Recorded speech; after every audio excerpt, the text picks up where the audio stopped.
அனைவருக்கும் வணக்கம். கடகராசிக்காரர்களுக்கு அடுத்த 31 நாட்கள் மே மாதத்தில் திடீர் கோடீஸ்வர யோகம் நிறைந்த ஒரு தருணமாக அமைவதற்கான யோகம் எந்தெந்த விஷயங்களில் கிடைக்கிறது என்று ஆராய்ந்து பார்க்கும்போது, லாபஸ்தானத்தில் ராசியின் ராஜயோகாதிபதியான குரு அமருகிறார். மட்டுமல்லாது சூரியன், சுக்கிரன், புதன் போன்ற கிரகநிலைகள் லாபஸ்தானத்தை பலப்படுத்தக்கூடிய இந்த வேளையில் கடகராசிக்காரர்களுக்கு திடீர் கோடீஸ்வர யோகம் நிறைந்த ஒரு தருணமாக அமைய போகிறது. கிரகநிலைகளின் அமைப்பு எப்படி உள்ளது என்று ஆராய்ந்து பார்க்கும்போது, மே மாதத்தில் கிரகநிலைகளின் அமைப்பை ஆராய்ந்து பார்க்கும்போது முழு சுபகிரகமாக இருக்கக்கூடிய குரு மே 1ஆம் தேதியில் மேசராசியிலிருந்து ரிஷபராசிக்குள் நுழைகிறார். குருவினுடைய பயிற்சி இந்த மாதத்தின் துவக்கத்தில் முதல் நாளே ஏற்படுகிறது. இந்த பயிற்சியின் காரணமாக பல அதிரடியான மாற்றங்களை சந்திப்பதற்கான யோகத்தை உருவாக்கி கொடுக்கிறாருங்க. குருவினுடைய இடம் மாறுதலும் குருவின் சுப பார்வையும் பல்வேறு இடங்களை வலுப்படுத்தக்கூடிய இந்த மே மாதத்தில் நிகழக்கூடிய முதல் கிரக பயிற்சி மிக பெரிய அளவில் மாற்றத்தை ஏற்படுத்தி கொடுக்கக்கூடிய வகையில் உள்ளது. முழு சுபகிரகமாக இருக்கக்கூடிய குரு பல்வேறு வகையில அதிரடியான திடீர் கோடீஸ்வர யோகங்கள் நிறைந்து கிடைப்பதற்கான யோகத்தை உருவாக்கி கொடுக்கிறார். நேர்வழியில் செல்வ செழிப்பும் முன்னேற்றமும் அதீதமாக கிடைப்பதற்கான யோகத்தை முழு சுபகிரகமாக இருக்கக்கூடிய குரு சுக்கிரனின் ஆட்சி வீடான ரிஷபராசியில் அமர்வதன் காரணமாக கிடைப்பதற்கான யோகம் பல்வேறு தருணங்கள்ல உருவாக போகிறது. அவருடைய சுப பார்வையும் பல்வேறு இடங்களை வலுப்படுத்துவதால் அதீதமான மாற்றத்தை சந்திப்பதற்கான யோகமும் சூழ்நிலையும் உருவாகக்கூடிய ஒரு தருணமாக பார்க்கப்படுகிறது. ஆயுள்காரகன், ஜீவனக்காரகன் என்று சொல்லக்கூடிய சனி மிக வலுவாக தனது சொந்த ராசியான கும்பராசியில் ஆட்சி பலம் பெற்று வலுவாக வீற்றிருக்கிறாருங்க. சனியனுடைய ஆட்சி பலம் பல்வேறு வகையில உத்தியோகம், தொழில் ரீதியாக சந்திக்கக்கூடிய பல்வேறு வகையான சிரமங்கள், தடைகள், தாமதங்களை தகர்த்தெறியக்கூடிய யோகத்தை உருவாக்கி கொடுக்கிறது.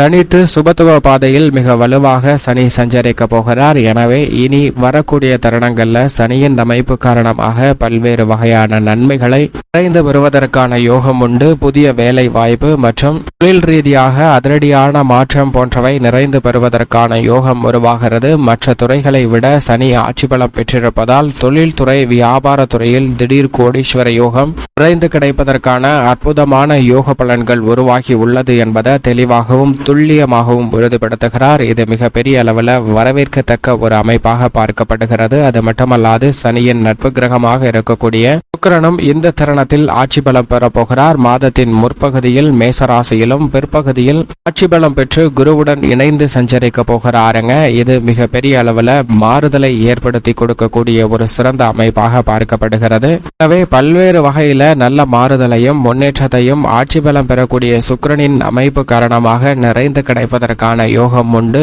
குரு சுக்கிர யோகம் இந்த மாதம் முழுவதும் பெரும்பான்மையாக அதீதமான நன்மை கிடைப்பதற்கான வழியையும் வாய்ப்பையும் உறுதிப்படுத்தக்கூடிய ஒரு அமைப்பாகவும் நிகழ்வாகவும் பார்க்கப்படுகிறது. அது மட்டுமல்லாது மிக வலிமையாக இந்த மாதத்தின் முற்பகுதியில் சூரியன் உச்சம் பெற்று மேசராசியிலும் பிற்பகுதியில் குரு மற்றும் சுக்கிரனுடன் இணைந்து 2ஆம் இடத்தை 2ஆம் ராசியான ரிஷபராசியில் வலுவாக அமர்வதால் பல்வேறு வகையான அதிரடியான நன்மைகள் நிறைந்து கிடைப்பதற்கான யோகம் உண்டு. சூரியன் மாதத்தின் முற்பகுதியில் உச்சம் பெற்று சஞ்சரிப்பதால் பல்வேறு வகையில் ஏற்படக்கூடிய அலைச்சல்கள், சிரமங்கள் வெகுவளவில் நிச்சயமாக குறையும். திட்டமிட்டதை விட அலைச்சல் இல்லாமல் மிக சிறந்த காரிய வெற்றியை பெறுவதற்கான யோகத்தை ஏற்படுத்தி கொடுக்க போகிறார் சூரியன். சூரியனின் அமைப்பு பல நல்ல மாறுதல்களை பெற்றுத்தரக்கூடிய ஒரு அமைப்பாக பார்க்கப்படுகிறது. இருந்தாலும் சூரியனுக்கும் குருவிற்கும் பகை கிரகமாக சுக்கிரன் இருந்தாலும் கூட சுகாதிபதியாக இருக்கக்கூடிய சுக்கிரனின் ஆட்சி வீட்டில் அமர்வதால் பல அதிரடியான மாற்றங்களை சந்திப்பதற்கான யோகம் நிச்சயமாக உருவாகிறது. வித்யாகாரகராக இருக்கக்கூடிய புதன்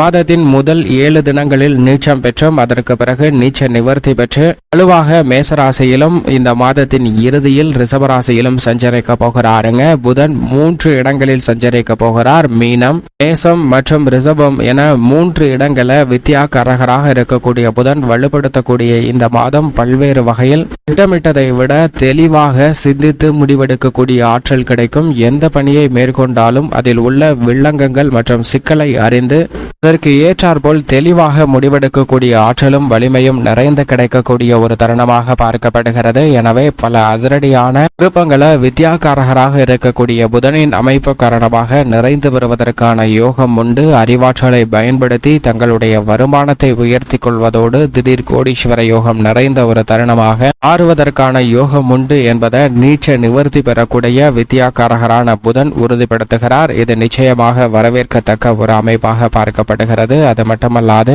செவ்வாய் மிக வலுவாக குருவின் ஆட்சி வீடான மீன ராசியில் இந்த மாதத்தில் முழுவதுமே சஞ்சரிக்க போகிறார். செவ்வாய் மீன ராசியில் வலுவாக அமர்ந்து சஞ்சரிக்கக்கூடிய இந்த வேளையில் பல்வேறு வகையான புதிய முயற்சிகள், புதிய திட்டங்களுக்கு நல்ல காரிய வெற்றி கிடைக்கும். ஏனென்றால் அசையா சொத்துக்கள் வாங்குவது உட்பட பல நிகழ்வுகளை சிறப்பாக செய்வதற்கான யோகத்தை உருவாக்கி கொடுக்கிறாருங்க. இது நிச்சயமாக வரவேற்கத்தக்க ஒரு அமைப்பாக பார்க்கப்படுகிறது. மங்களகாரகன், பூமிகாரகன் என்று சொல்லக்கூடிய செவ்வாயின் அமைப்பு அதிரடியான மாற்றத்தை நிச்சயமாக ஏற்படுத்தி கொடுக்கும். இந்த மாதத்தின் பிற்பகுதியில் ராகுவுடன் மட்டும் இணைந்து சஞ்சரித்தாலும் கூட எதிர்பாராத வகையில புதிய நிலம், வீடு, வீட்டு மனை, வாகனம் வாங்குவதற்கான யோகமும் நிரம்பி கிடைப்பதற்கான சூழல் உண்டு.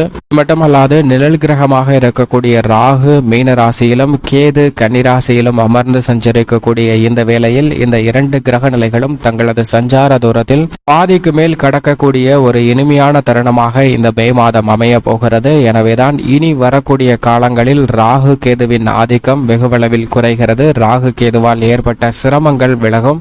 ராகு கேதுவால் கிடைக்க வேண்டிய நன்மைகள் அபரிவிதமாக ஏற்படுவதற்கான சூழல் உருவாகியுள்ளது என்பதை தனது சஞ்சார தூரத்தில் பாதிக்கு மேல் கடந்திருக்கக்கூடிய நிழல் கிரகமாக இருக்கக்கூடிய ராகுவும் எதுவும் தெளிவாக உறுதிப்படுத்துகின்றன. இது மிகப்பெரிய அளவில் வரவேற்கத்தக்க முன்னேற்றத்தை அளிக்கக்கூடிய ஒரு சிறந்த கிரக மாறுதலாக பார்க்கப்படுகிறது. சந்திரனின் அமைப்பை பொறுத்தவரைக்கும் சந்திரன் மிக வலுவாக 2 இடங்களிலும் மாறி மாறி சஞ்சரிக்க போகிறார். வளர்வரை சந்திரனாக சுபத்துவ பாதையில் வலம் வரும்போது பல்வேறு வகையான வலிமையான வாழ்வில் முன்னேற்றம் பெறக்கூடிய பல நிகழ்வுகளை நிச்சயமாக பெற்று தருவார். அஷ்டமத்திலும் ஜென்மத்திலும் அமரும் போது சற்று கூடுதல் கவனமும் விழிப்புணர்வும் தேவை. ஜென்மத்தில் இருக்கும் போது கூட ஒரு மந்தமான சூழ்நிலை தான் நிலவுவதற்கான சூழல் உண்டு. ஆனால் அஷ்டமத்தில் இருக்கும் போது மிக முக்கிய முடிவுகள், புதிய பணிகள் துவங்குதல் போன்றவற்றில் திட்டமிட்டு சிறப்பாக செயல்பட வேண்டிய தருணமாக உள்ளது என்பதை தெளிவாக சந்திரன் உறுதிப்படுத்துகிறார். இந்த மாதத்தில் திடீர் கோடீஸ்வர யோகம் நிறைந்து கிடைப்பதற்கான வாய்ப்பை குரு பயிற்சி, ஆட்சி பலம் பெற்ற